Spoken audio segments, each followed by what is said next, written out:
Karma isn't punishment, it's pattern. Every thought, every intention, every action sets energy in motion, and that energy always returns. Most people think of karma as some cosmic judge handing out rewards or punishments. But that's not how it works. Karma isn't about getting good or bad things, it's about feedback, a mirror that reflects the patterns we keep creating. Let me tell you a story. There was a man named Daniel.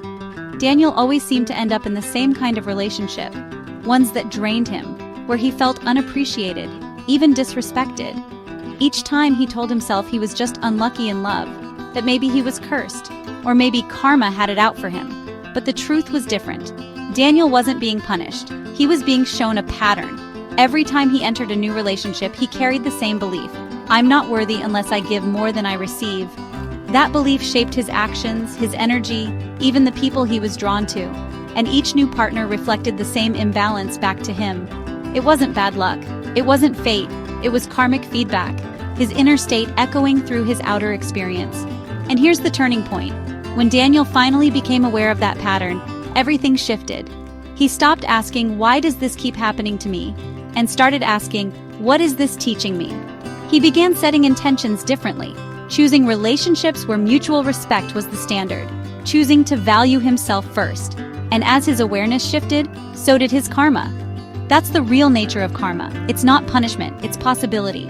It's the universe handing you a mirror and asking, do you want to keep repeating this or create something new? So let's go deeper. What is karma really? The word karma comes from the Sanskrit root kri, which simply means action. It doesn't mean fate, it doesn't mean punishment, it means that every action, whether in thought, word, or deed, creates a ripple. And those ripples return to us, shaping the experiences we meet. Across different traditions, this truth takes different forms. In Hinduism, karma is tied closely to dharma, your right duty, the path you are meant to walk. When you live in harmony with your dharma, the actions you take generate beneficial karma. When you live out of alignment, you create friction, imbalance, and karmic lessons that return until you realign. In Buddhism, karma is described as the force of mental, verbal, and physical actions. It's not only about what you do, but also about the quality of your mind when you do it. Your intentions matter as much as your behavior. Karma in Buddhism explains how habits of mind, anger, greed, compassion, or kindness carry forward, shaping not just your present reality, but even the conditions of rebirth. In Jainism, karma takes an even more literal form. It's described as a kind of subtle matter, a sticky substance that clings to the soul through our actions.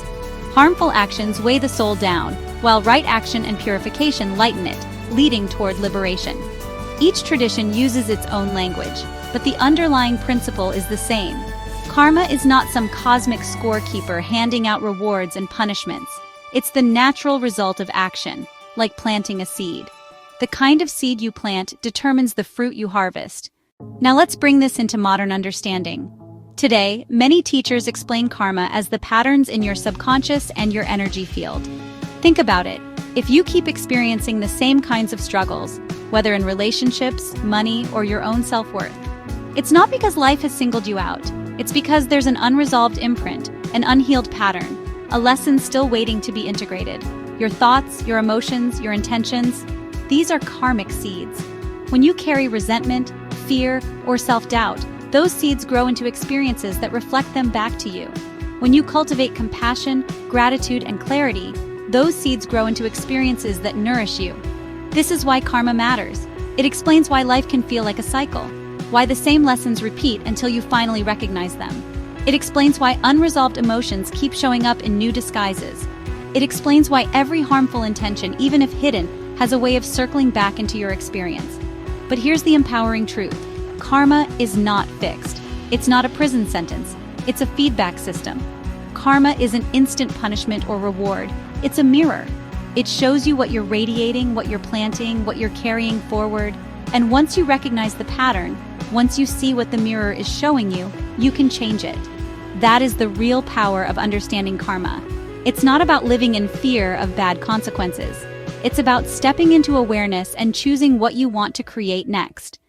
Now let's bring all of this into your daily life, because understanding karma is one thing, but living it is where the transformation happens. I want to share a practice I call the daily karma reset. It's simple, but if you do it consistently, it rewires how you move through the world. It has 3 steps, and each one shifts you from unconscious reaction to conscious creation. Step 1. Awareness of seeds. At the end of your day, pause for a few quiet moments. Close your eyes, breathe, and ask yourself, what seeds did I plant today with my thoughts, my words, and my actions? Think of every interaction as planting something in the soil of life. When you spoke to someone, did your tone plant kindness, or did it plant irritation? When you thought about yourself, did you plant self-belief, or did you plant self-doubt?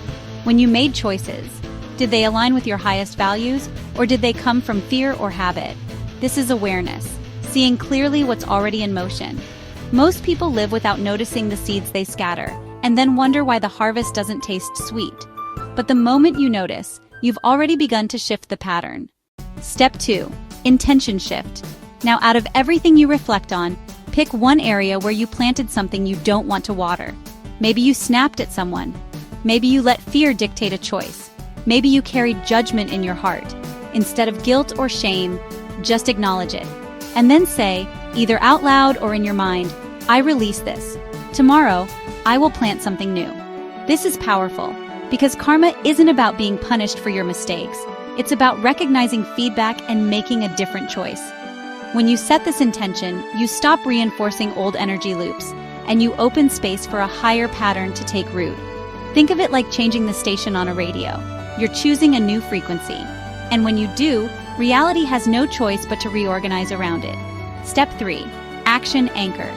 Finally, end your reflection by anchoring in a good seed on purpose.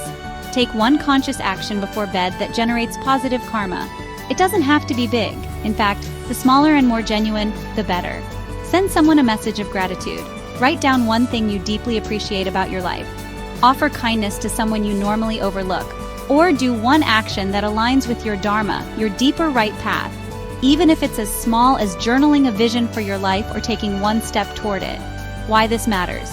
Energy follows action. By planting a seed intentionally, you tell your entire system, this is the frequency I choose. This is the reality I align with.